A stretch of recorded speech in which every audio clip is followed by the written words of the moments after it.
अहमदाबाद में हुआ भयानक विमान हादसा। AI-171 फ्लाइट टेक ऑफ के कुछ सेकंड बाद हो गई क्रैश। 2 किलोमीटर तक उड़ा धुएं का गुबार। एयर इंडिया की लंदन जाने वाली फ्लाइट हादसे की शिकार। मेडे कॉल के बाद भी नहीं बच सका विमान। इंजन फेल, पायलट के पास सिर्फ 1 मिनट का था समय। सरकारी पुष्टि का सबको इंतजार, पर मंजर बेहद भयावह है। 169 भारतीय, 53 ब्रिटिश नागरिक, 7 पुर्तगाली और 1 कनाडियन, कुल मिलाकर 230 यात्री, 10 क्रू मेंबर्स और 2 पायलट, यानी 242 जान अब मुश्किल में है। ब्लैक बॉक्स से खुलेगा हादसे का राज। रनवे से उड़ान और फिर सीधा जमीन पर मौत। टेक ऑफ के ठीक बाद क्यों फेल हुआ इंजन? ATC से संपर्क टूटते ही सब कुछ हो गया खत्म। हर घर में पसरा मातम, हर आंखों में है आंसू। लंदन जाने की खुशी गम में बदल गई। 242 मुसाफिरों का सफर अधूरा रह गया। 12 जून 2025 दोपहर 1:30 का समय। गुजरात के अहमदाबाद शहर में कुछ ऐसा हुआ जिसने पूरे देश को हिला दिया।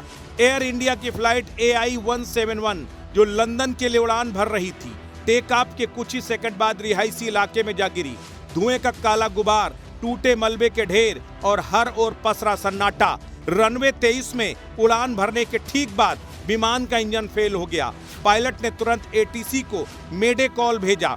बता दें कि किसी भी फ्लाइट की सबसे गंभीर चेतावनी होती है, मगर ऊंचाई बेहद कम थी। विमान पेड़ों से टकराया, फिर एक भयानक धमाके के साथ जमीन पर गिर गया। 2 किलोमीटर तक धुएं का गुबार फैल गया। आसपास के लोग समझ ही नहीं पाए कि हुआ क्या। इस विमान में कुल 242 लोग सवार थे, जिनमें 169 भारतीय, 53 ब्रिटिश, 7 पुर्तगाली और 1 कनाडियन नागरिक शामिल थे। एयर इंडिया की क्रू टीम भी विमान में मौजूद थी। अब तक कितने लोग की जान गई, ये जानकारी सामने फाइनल नहीं आ पाई है, लेकिन जो तस्वीरें सामने आ रही हैं वो दिल को विचलित कर देने वाली हैं। वो हादसे की गंभीरता को बयां कर रही हैं। AI-171 के मामले में शुरुआती वजह इंजन फेलियर मानी जा रही है, मगर DGC और एयरक्राफ्ट एक्सपर्ट्स की जांच जारी है। ब्लैक बॉक्स की डिकोडिंग के बाद सच्चाई सामने आएगी कि आखिर प्लेन में क्या गड़बड़ी हुई थी।